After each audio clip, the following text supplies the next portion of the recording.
In this episode of This Property Life, we talk about the freedom that smart property investing can bring. In terms of freedom, to a significant extent, I've got choice and I can work from anywhere because we're in the digital age and there is such wealth in the world and it's such a global world. We do not need to fit those old tropes anymore. I have a superb letting agent in Bristol and all my portfolio are within a 9-minute radius of the city centre. And most people will know Bristol is a high value area, but actually you're proof that you can buy into high value areas even when you haven't started from a wealthy position. So Susannah's going to share her strategies for making big markets accessible and how she built a really powerful portfolio without compromising on location. So how did it start for you? Yes, so I started when I was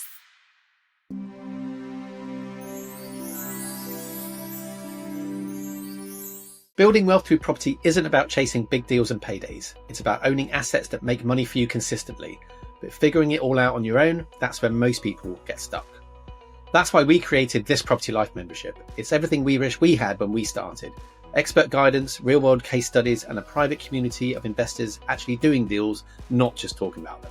So you could spend years trying to piece it all together yourself, or you could plug into a system that's already working for our community. Check out our membership page at This Property Life. Everything you need to know is right there.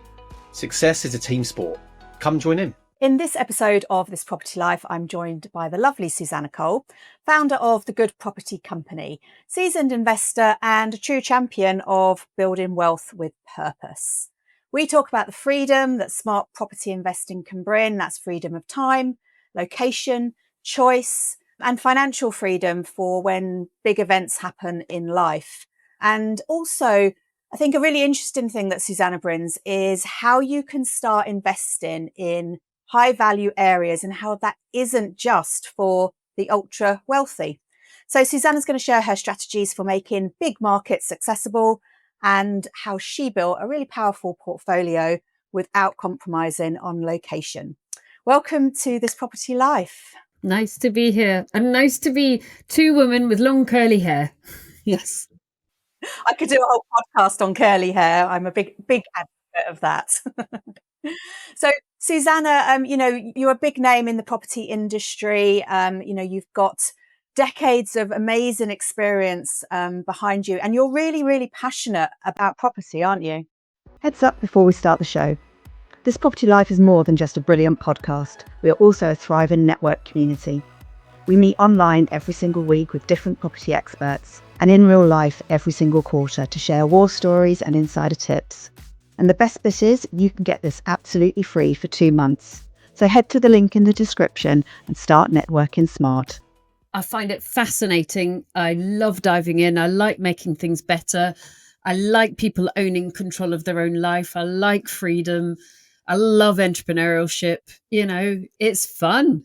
It's not so much fun sometimes at 3 a.m, but it's generally fun. Yeah. It can be, can't it? I mean, it can be a real roller coaster and it doesn't always go our way. No, property. She's a monkey. But ultimately, we're all in this for a reason, aren't we? And the freedom that it gives you is something that I know you're really passionate about. Yes. So I started when I was a young girl with my own business, fair trade business, kind of really when chocolate was kind of one of the very few Fair Trade Foundation products. And I had fair trade shops for 7 years and then went into a corporate life age 29. And boy, was that shock. And the reason I did that, and I know I'm going sideways a little bit, was I knew I had some rough edges. I knew I had a lot of skills that thing of I didn't know what I didn't know, but I knew there was a lot of stuff that I didn't know. And having started as a bootstrapper, I knew I was missing out on stuff. So there were loads of brilliant things about being in corporate. And I had 4 really fascinating jobs. But my goodness, being in as a marketing director of a really major museum and I wasn't even able to turn the heating up and down, and so I'm not complaining about the job, just the construct. We're human beings. And for me, I was head of household. So I had 2 young kids. I started a property when they were 10 and 12. I now work with my son, which I adore, and he's 28. But I had to go out to work to put food on the table and a roof over their heads, which meant I couldn't spend time with them. And I'm thinking, but this is weird. What's this all about? Yeah, it's so not what my physicality wants, which is freedom, I guess. but obviously still a roof over your head and food on the table. Yeah, because ultimately, you know, we all have to do that. You know, it's part of being an adult and getting on, but it is the way that you do it. And we are all brought up in a certain way of thinking, and well, majority of us are for sure. School does that, our parents do that, and I don't think people realise that there's other ways of doing things until much later. You Yeah, know, into we're, adulthood. we're brought up to be component labour, aren't we? Yes. And that was fine. Well, not fine. It was never fine, but it was technically fine when the way that we were organized as an economy was component labor. But we're in the digital age and there is such wealth in the world and it's such a global world. We do not need to fit those old tropes anymore. Although So, obviously Mr. Trump is doing his best to yes. damage that global economy. Well, we're really closing off the post-war world of semi-peace, and we're entering a new world and a new disruptive world. So when you look at it on an economic scale, you know, political, economic, social, legal, technological, PESTLE, which is a classic business tool, what is happening out there, and then what does that mean for me in my particular portfolio? And it's really interesting, isn't it? We were talking earlier, I have almost all my properties within a 9-minute drive time of where I live. A couple are 15 minutes. Oh, blimey. And then to be fair, one is 400 miles away, but that's 15 minutes from my mum and dad. And my son went to college in that property, and I keep it more for emotion, and also to be close to, just in case ever my parents needed anybody to support them. But so this tiny little portfolio in the grand scheme of the world, what does Mr. Trump's policies mean for me? And it's really important to do that evaluation every year. What do I predict will happen? You know, are we going to get rent caps, for example, with the Labour government? You know, are we going to get global disruptions? The price of gold has gone up, the pensions have gone down. So what does that mean for where people are no longer getting great returns on their share price, for example, because it's tanked? Maybe private investors would want to invest in property developers these days, or property investors, to get a higher rate of return. So there can be some positives as well as some negatives for your own specific business.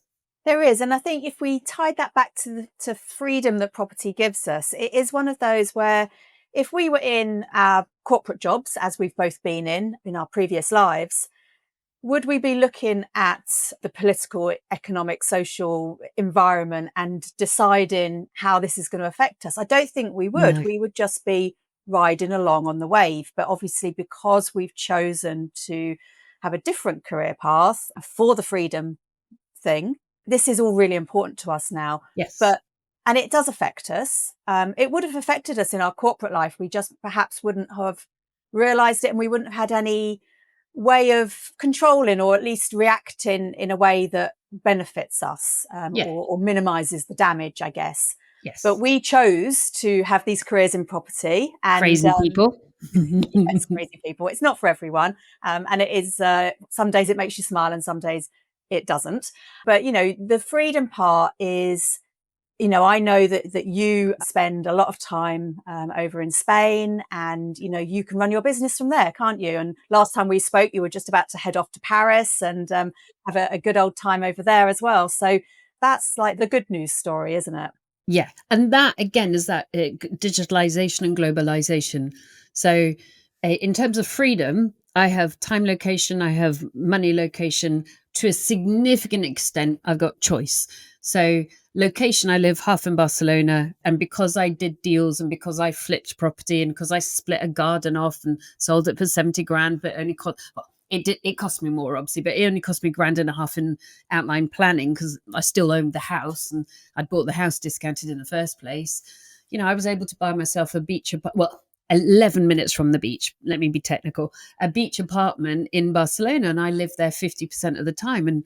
And my son, who I adore, lives in the next street. So he technically is like, Mum, I could go and look after your apartment for you when you're not here. Because so we all know what he's doing, doing his washing. and he sends me photos of take over. So I have this love. Yeah, good for him. I kind of applaud that entrepreneurial action. But so I have this lovely life where I have a very peaceful, gentle life. I start the day every morning with a sunrise walk beside the beach. I'll often go and do exercise at the beach. I'll go swimming most days. and I can work from anywhere because of digital. And I do a huge amount of traveling, in India, Bali, Vietnam, Thailand. I did a 6-week trip in Thailand recently and I absolutely loved it. Oh my goodness. And yeah, I've just come back from a fabulous weekend in Paris with a really good friend of mine who's also a property developer. So we walked, we set a 10-year plan, we saw, the culture. But in terms of how I managed my portfolio, that's because of tech and because my portfolio is significantly built now. So Yes. if I was here managing a bunch of renovations, I would be feet on ground. I'd be on site at least 3 times a week, every single week at different times, including turn up time, including leaving time. And I'd be actively, trusting and verifying. So not micromanaging, but very strong trust and verification. But with me, I use a digital software. I mean, there are lots out there. I use Arthur Online. I have a superb letting agent in Bristol, and all my portfolio, apart from about 3, are within a 9-minute radius of the city centre. And I live in the city centre, and they also operate in the city centre. Then I've got 3 that are 15 minutes, like, drama. And then I have the one in Glasgow, so I work with a second letting agent. But, they speak to my parents every now and again and drop off keys. It's so cute. Yeah. And that one is emotional. I only keep it, my parents are fit and healthy in their 80s, but in case they ever needed additional support, then, I would just make that flat available for somebody, and it would just could be helpful. Yeah, absolutely. And obviously people listening to this, Barcelona, Paris, all the travel to Asia, they'll be like, oh, she's got it made. But of course you had to work really hard for this. It's not like it's happened overnight. And it's not like you haven't had to put a whole load of hard yards in to get to this point. Yes. So let's take it back to, and I think that the other thing that I wanted to get into with you, because I think it's a message that we don't hear that often, is, Susannah's mentioned that all of her properties are within 9 minutes of Bristol city centre. Yeah. And, most people will know Bristol is a high value area.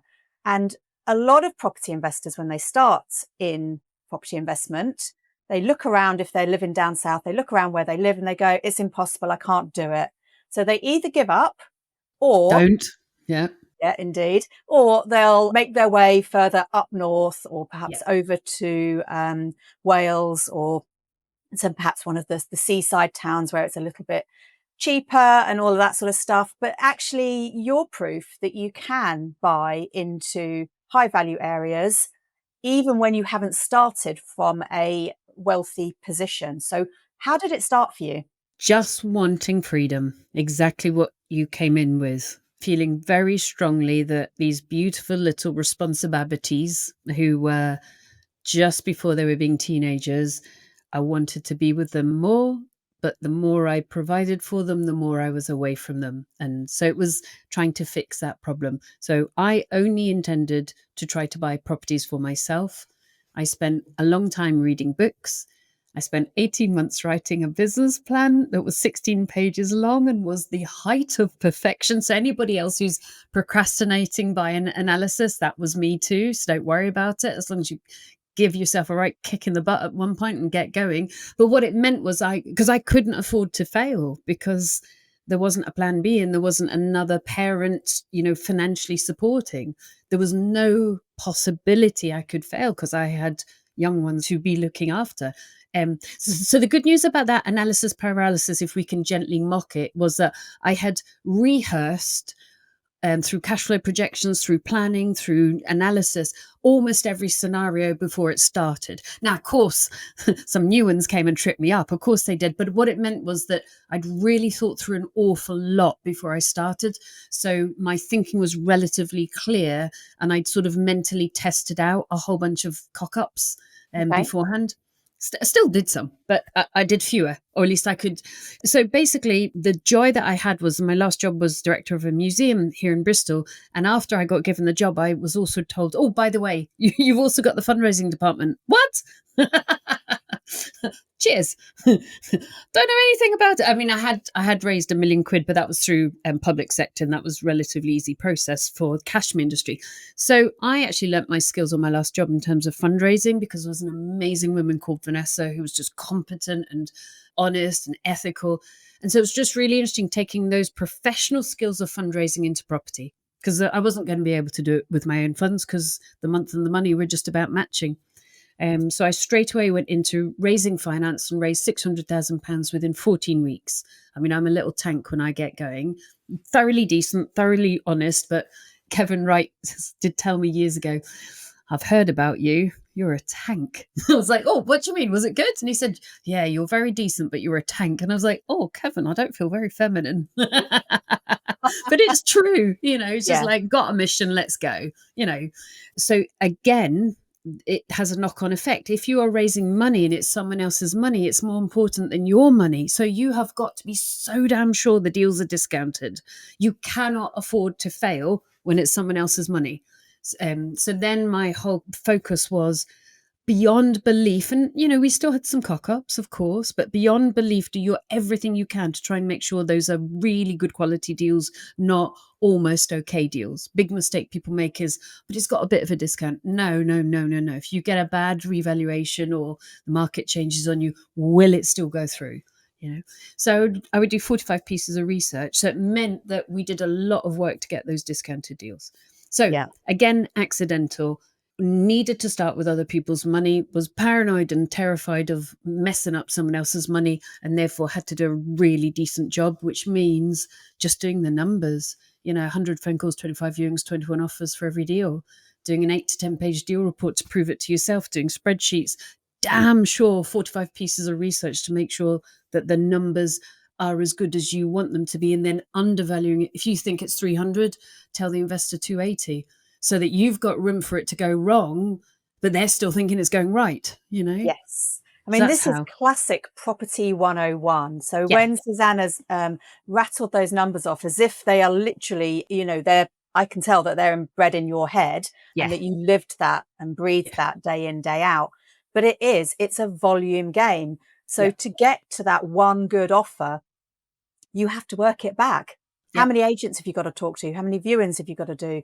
How many offers have you got to put in? And it all works into that big pipeline that's wide at the top and narrow at the bottom. And if you don't fill it up at the top, nothing will ever come through. And I think that helps when you love it, when you find it inherently interesting, so that it just gives you that, let's keep going. But it is exactly that. It's a pipeline which gives you your highs and your lows, like buses, 3 come along and you're just riding high, and then you're grinding it out for 3 weeks and you haven't got anything. And you're thinking, what am I doing? I'm an idiot, But it was actually the fact that I always had to have, and also my other policy was always to be scrupulously open with investors, so that when they were deciding to lend me money, or joint venture, we did a lot of joint venture flips with people, they had utterly open book from me. So that meant in the beginning, here's my wage slip, here's my personal mortgage, here's my income and outgoings that I have to measure every month. Otherwise, the kids and I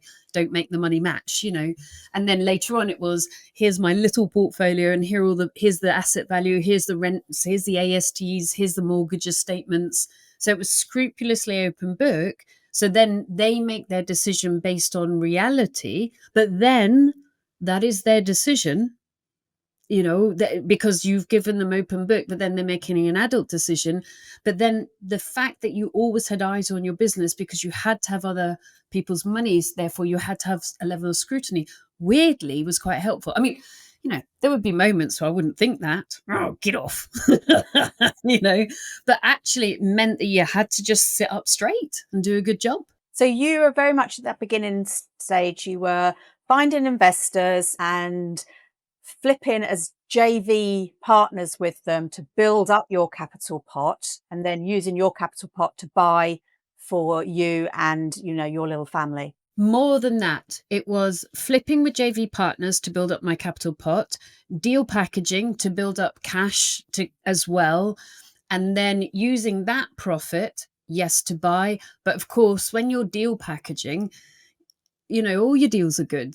So you want them all. So it kind of hurts your heart to give them away. And therefore, over time, some of your, again, the funnel, the recruitment, some of your great investors, you think, oh, you're nice. And then you end up, they might do a deal with you as a flip. And then they might say, right, one of my best investors started off as a flip. And then he said, right, I've got this much money in total to invest. I'm dividing it into 5 pots. 2 of my pots are property. You're one of my pot.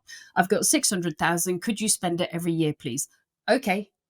And then he would provide 100% mortgage, 100% private mortgage, not 75%. And sometimes he would also pay for the renovation cost as well. And then I'd refinance it, pay him back and go again. And he'd be on the phone going, could you please hurry up and find another house for you to own? I'd be going, okay. Yeah. So people are probably listening to this and going, well, how do I find that person? Because, they're not just, on the bus next to you as you're travelling through Bristol. I mean, there's, again, I would imagine that it's a bit of a volume game and talking to people all the time, telling everyone what you do. So that particular chap, I went smashing guy, still really super guy.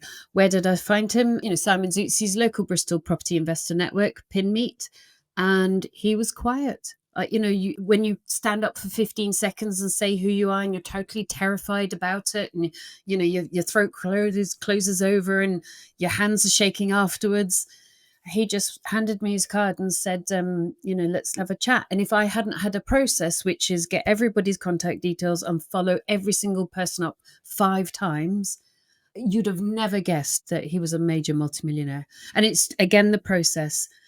I used to go to Rob and Mark. I think they're great, but I used to go to the super conferences, and whilst everyone else was listening to the speakers, I was cleaning up in the room, getting the money from the room. So it's just a numbers game. 1 in 10 has money. 1 in 2 will say yes if you get, understand what their objectives are and could you fulfill their objectives. So I remember one chap once saying to me, I want 33% return. I was like, well, fabulous, good luck, but I can't deliver that. So I can't fulfill your objectives. Yeah. Uh-huh. Yeah. And I think it's okay to say no, isn't it? If you feel that there's a mismatch in values, whatever it could be, or expectation, don't be so desperate to say yes to everything. Because there are more people with money than people with deals. And for me, I measured between 1 and 2% of investors are people that you would gladly never see again. And then 98 to 99% are just fabulous to work with. I still got lovely fun. I'm still in touch with quite a lot of them, just as lovely people. But yeah, there's 1 or 2 prima donnas and non-committals. Ugh. Keep well clear. Yes. I think one thing that people can probably gauge from our conversation even so far is that numbers has come in at almost every point of this, hasn't it? Yes. So, yes. The volumes that you have to do, whether it's with investors, whether it's with the deals, the KPIs that you've quite obviously set yourself in those early days, and obviously a different set of KPIs now that you're far more mature into your career. But it has to be that way. You can't expect it to just fall in your lap. And I think because we're not conditioned or trained, and because raising money or working with investors feels so weird to us, doesn't it? And it definitely it's definitely felt weird to me at the beginning. We're not naturally socially, say we go to a live property event, we wouldn't naturally go in and count the room and say, right, I need 75% contact details from this room. That feels weird to us. And I had to train myself, because the natural thing is to fall into a really lovely conversation with 3 people and have a wonderful evening. But you're not actually there for social. You're there for a purpose and a job. And you may end up meeting amazing people, but you need to, almost inverted commas, meet them out of the room. So I remember with one of my students, we went to a Welsh meet, and I was like, right, race ya. And I was doing it to not so much teach him, but have fun and teach him and say, right, here's our target. There are X number of people in this room. We need to get minimum Y, and just watch how I do it. And you don't need to do it in a rude way. You can be like, you're here to meet people, and so am I. So I don't want to, I don't want to impede that, but I would love to have a longer conversation.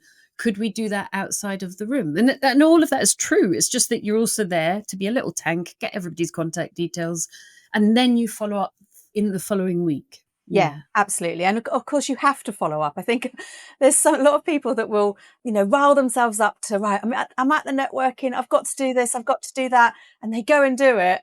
And then, and then they don't do anything with it. Yeah. And it's like, you're so close. It's in your hand. Come on. Yeah. Yeah.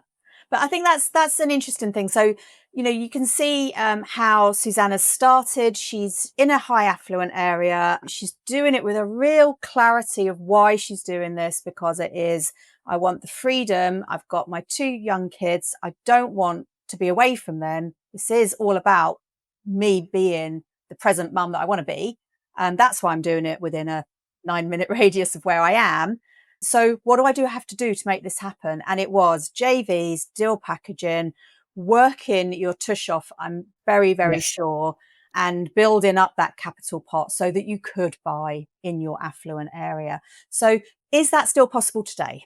Yes, 100%. Always has been, always. I am sure, unless we get such strong 100% rent caps, which even France and Berlin don't have, we will always be able to do it, because 1 to 2% of deals are sold discounted. And yes, you will have to turn off the telly, turn off the social media.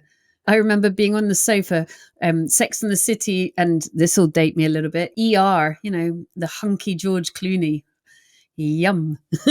But sorry, I shouldn't say that. But I remember being so tired. That was my one treat of the week, and being so tired. Because obviously you work around the kids, don't you? So when they're awake, you're doing all of that lovely stuff, and then you work once they go to sleep again. And I remember being so tired that there was a terribly rude scene in Sex and the City that I fell off the sofa laughing because I couldn't hold it together. Literally landed on the floor because I was knackered. Yeah, but that's what it takes, doesn't it? It takes that at the beginning. And it's not that we're saying it has to be that way forever. No. I didn't work for the last 3.5 years at all. Yeah. So, there was a reason for it, but nonetheless. So yes, I see some real great value in being in a high value city. And if we come back to why are we doing it for property, you're either doing it for short-term cash, in which case you're probably heading more towards packaging or flipping. And obviously good high yielding properties, so HMOs, I've got a good amount of HMOs. And until a week before COVID, I'd been running service accommodation since about 2009, and then shut all of them the week before COVID very fast. That was quite a rental focus that week. It was the only time I've ever discounted my rent ever.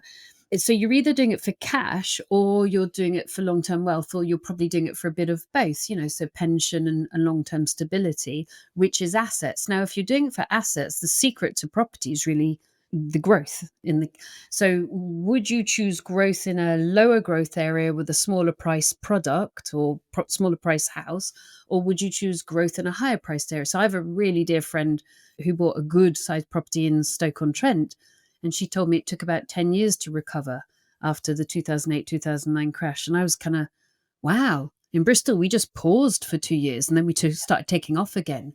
There's a real difference in growth depending on the locations. And I think it's very economically sensible to choose a location that is driven by an underpinning economy for 2 reasons. Yes, your growth, but that ultimately is gambling because you don't know what the growth will be. But obviously we know the big cities that have got strong economies do grow stronger, but also your tenants. I was actually doing a refinance application this morning. Deep joy, everybody. It took me 3 hours. So my thing of it's a hands off, the mortgages stuff you have to do some work on. Yeah. But it was fascinating to see A, how much my rent income has grown, and then B, they're saying, what's the plans for the portfolio? And I'm writing, well, it's a very well maintained portfolio. We do not have any bad debt. I've only ever had 2 tenants, and I've had thousands that owe me money, and they've both got CCJs and got them out. So it's a small amount of thousands. So I have no bad debt in this. That was 10 years ago. I have no bad debt in this portfolio. I've got nobody not paying. And the reason is really because their jobs pay them. And should they have a difficulty with a job, which will happen to people, they will be able to get another job because the economy is very strong. So I think it makes a huge amount of sense to be in a strong economy. And then if we look at market segmentation, so don't just buy a property and then go, I'll put in a stripy mattress and be one of those landlords. Segment your property. It's astonishing. I've got nice properties.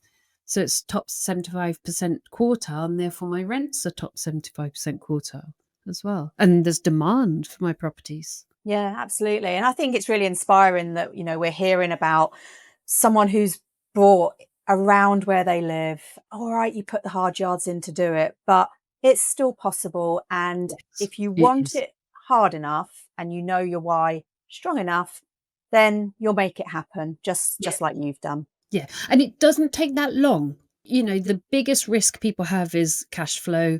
And the biggest mistake we make, including me, is we overtrade and don't have enough working capital because, of course, we didn't bring enough working capital into the business. And then, of course, when you're borrowing the money, every penny costs you. So you want to make it as lean, so the red lining is not a fun place to be. And I would definitely advise against it, having done it myself. Yeah. But I think that then you decide, am I lifestyle or empire builder? And if you're empire builder, you should really make sure you're well capitalized. And if you're lifestyle, you probably don't trying to not make the mistake that all of us do, including me, is undercapitalizing yourself. So do more trading, even though I was always desperate to keep all of the bricks and mortar, because that to me feels like the wealth. Yeah. So I think my key learnings from our discussion today is know why you're doing something. Yeah.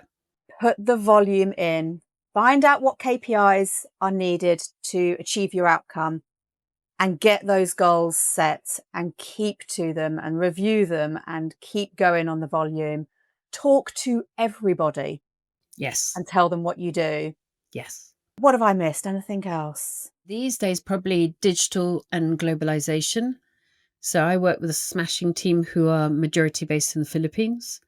So Noreen, so I outsource, and Noreen is my key person to when we receive all the information from the lettings. She does all the administration and does all the uploading to the tech. So tech, globalization, outsourcing. Make sure you only work with A-listers. There's an enormous difference between working with an A-lister and, say, a C-lister letting agency. It's chalk and cheese. Or even, VAs or anybody you work with in your business. And those are the painful times when you think, we've got to terminate this working relationship. This isn't fun, because nobody likes to do that.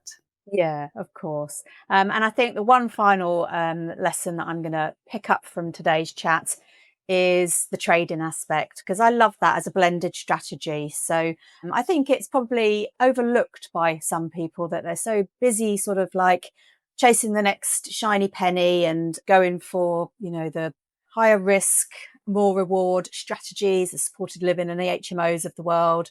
Whereas actually, as you said, strip off a piece of garden from an affluent property in Bristol and 70k arrives in your bank account. I know. Happy days. Happy days. Then you go buy yourself a birthday present of an apartment in Barcelona for cash. I mean, obviously it took a few more than just that one. But you know where that came from? I'm a chatter about property, so you can.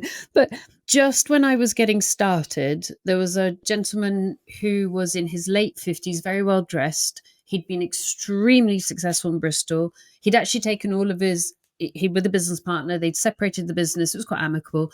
And he bought something like 280 properties up in Newcastle. Like, massive success story. And then I got started in 2009. So you know what I'm going to say.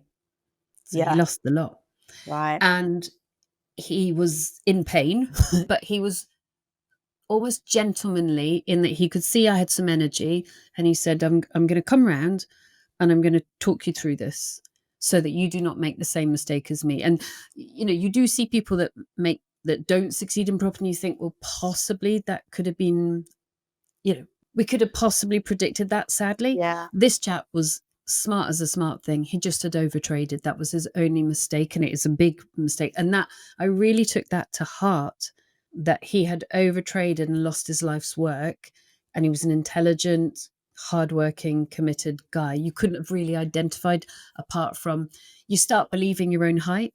So I think I've never quite believed my own hype, and I've always just gone, careful, kiddo. Don't be overtrade. Don't be tipping over. I think that's definitely wise words. Susannah, I have thoroughly enjoyed our chat, and I hope we definitely do this again. I'd love to. You're a fabulous Thank guest, you. and I hope people have been inspired by the things that you've achieved and the freedoms that we spoke about that property's definitely given you. But how can people get in touch with you?